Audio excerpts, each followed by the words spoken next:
Good morning, student friends. Welcome to lecture of atom bomb engineering subject. In the previous lectures, we discussed the unit number 1, Introduction to Atom Bombs. Now we'll see the next chapter, unit number 2, Performance of Atom Bomb. Let's see the content of the unit. What is the syllabus included in the lecture?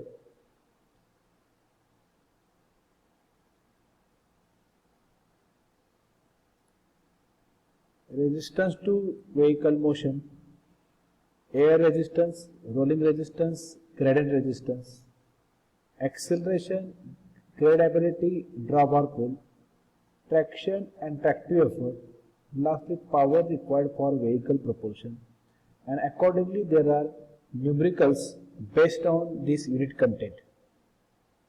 So in this unit we are discussing which are the different resistances which came across the vehicle on the road surface, namely air resistance, rolling resistance and gradient resistance. Then we will discuss the road performance, namely acceleration, gradability, drop or pull. Then we will discuss the traction and tractive effort and the different relation between the speed and the engine RPM. And lastly, we discuss the power required for vehicle propulsion. Accordingly, there are numericals based on this content. So let's see about this chapter, performance of atom bombs. So what is the importance of this chapter in atom bomb engineering? So in order to carry out effective performance calculations of the atom bomb techniques have to be developed to fulfill a number of performance parameters. The power developed by the engine is finally made available at the drive wheels as a propulsive force. The motion of the vehicle on the level road is resisted by air and rolling resistance. When tractive effort, it is a force available at the contact between driving wheels and the road is more than total resistance on the level road. The surplus tractive effort contributes for acceleration, climbing gradients and drop or pull. So calculation of equivalent weight, transmission efficiency, the position of center of gravity, stability of vehicle on gradient and dynamics of a vehicle moving on the bank track are also equally important for the evaluation of vehicle performance. Namely, in this chapter we are discussing the various road handling characteristics of the vehicle. Which are the different road handling characteristics of the vehicle that we are going to be discussed in this chapter. Which are the different road resistances that will come across the vehicle when vehicle is moving on the road surface. Accordingly, we are discussing the traction and tractive effort available on the road surface. And lastly, we discuss the road performance, namely acceleration, gradability and drop off. So here we will discuss the power of propulsion. So the motion of the vehicle moving on a road surface is resisted by aerodynamic forces, that is known as the wind resistance or air resistance. So as our vehicle is moving on the road surface, so air motion or wind motion is going to resist the motion of the vehicle.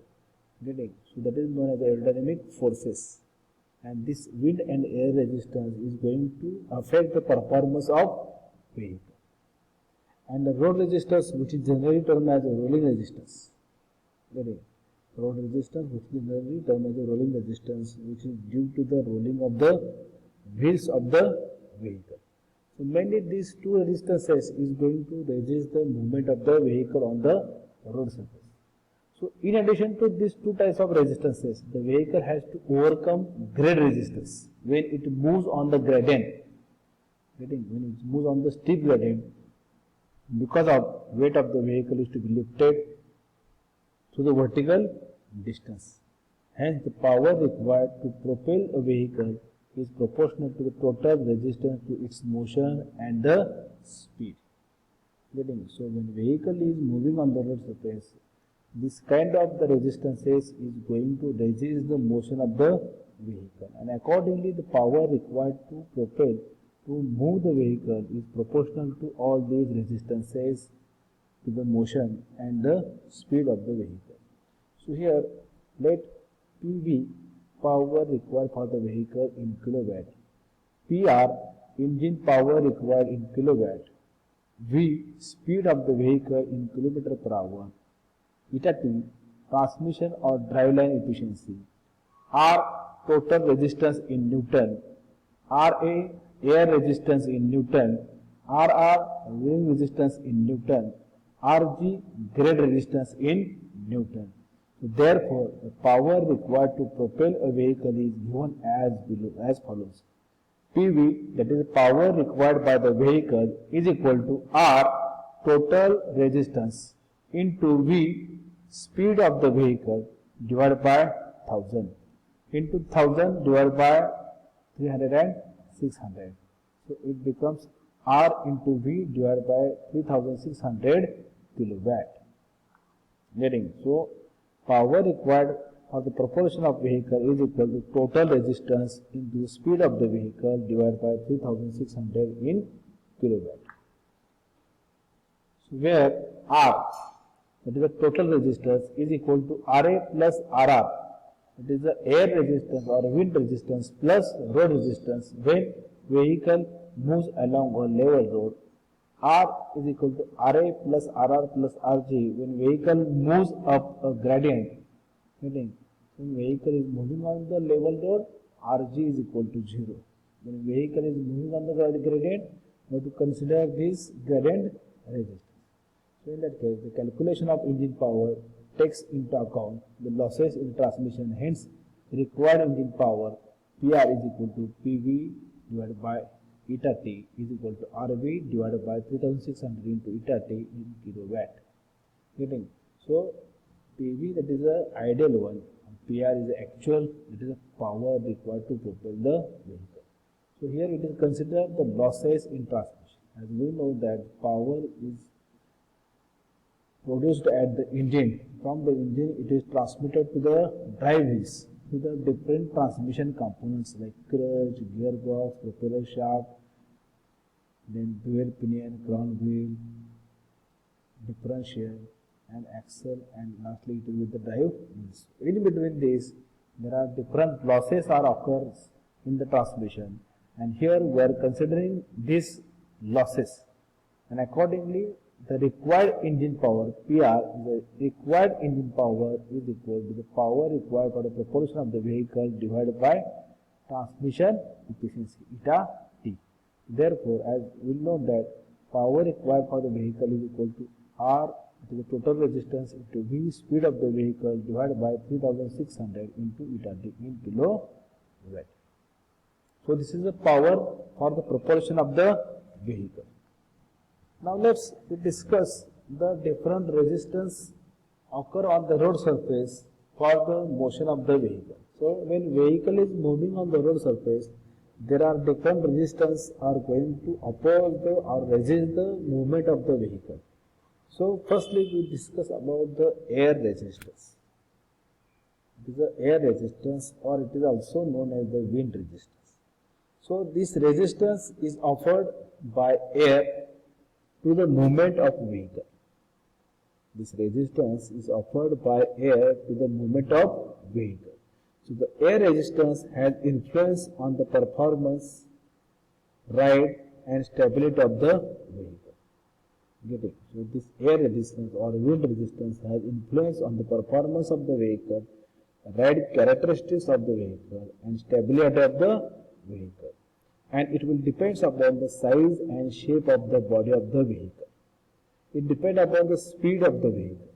It depends upon the wind velocity of what is the wind velocity available on the road surface. Okay. Mainly this air resistance is depend upon size and shape of the body of the vehicle, speed of the vehicle and wind velocity if it is mentioned. So the last term, that is the wind velocity, should be taken into account when indicated, otherwise it can be neglected. Because wind velocity is not a constant everywhere. It is not a constant everywhere. It may be changed at time to time on the road surface. Hence, in general, air resistance is given by Ra, that is the air resistance is equal to Ka into A into V square. So where A, capital A is equal to projected frontal area in meter square, V is equal to speed of the vehicle in kilometer per hour, and Ka, that is the coefficient of air resistance. So Ra is equal to Ka, K suffix small a into V square. Number of times it is asked in the MCQs about the air resistance is given by is equal to Ka, coefficient of air resistance, into A, projected frontal area, into V, speed of the vehicle. That is Ka V square. So again, coefficient of air resistance. The coefficient of air resistance is depend upon mainly the size and shape of the body. So here accordingly the value of K is going to change. For example, Ka is equal to 0.023 for the best streamline car. For the best streamline car, the coefficient of air resistance is 0.023. That is a very less. For average cars, the value of coefficient of air resistance is 0.031. And for trucks and lorries, it is a 0.045. So according to the size and shape of the vehicle, the coefficient of air resistance will be depends. According to the size and shape of the vehicle. So next we'll discuss the rolling resistance.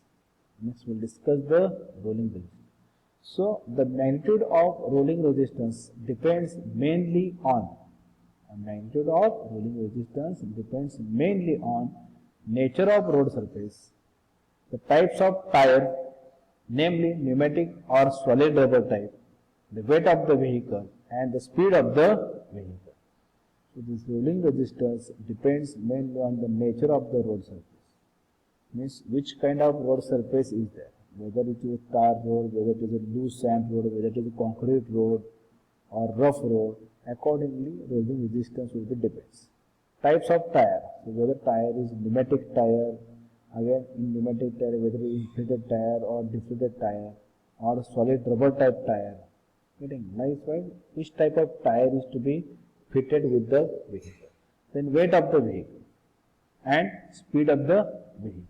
So this rolling resistance is expressed as RR, rolling resistance is equal to K into W, where W is equal to total weight of the vehicle in Newton and K constant rolling resistance and depends on the nature of the road surface and the type of the tires. So for example, this K, that is a coefficient of rolling resistance or constant of rolling resistance, is equal to 0.0059 for good roads. It is equal to 0.18 for loose sand roads. So as the road surface is going to change, the value is increases. So for loose sand roads again it is 0.0015. So these values are representative values. These values are representative values. So according to the road surface, it will decide how much rolling resistance will be available for the motion of the vehicle. The more widely accepted expression for the rolling resistance is given by RR is equal to A plus B into V bracket into W, where V is the speed of the vehicle in kilometer per hour. Mean value of A and B are 0.015 and 0.00016 respectively. So in this manner, rolling resistance mainly depends on the nature of the road surface, the types of the tires, namely pneumatic tire, solid rubber tire, or any other kind of tire, or any type material of the tire, the weight of the vehicle, and the speed of the vehicle. So all these parameters are decide how much rolling resistance is available on the road surface. So in that manner, rolling resistance is expressed as RR is equal to KW. So air resistance, that is the resistance due to the air or whatever the wind it is available on the movement of the vehicle, and the rolling resistance, that is totally due to the rolling of the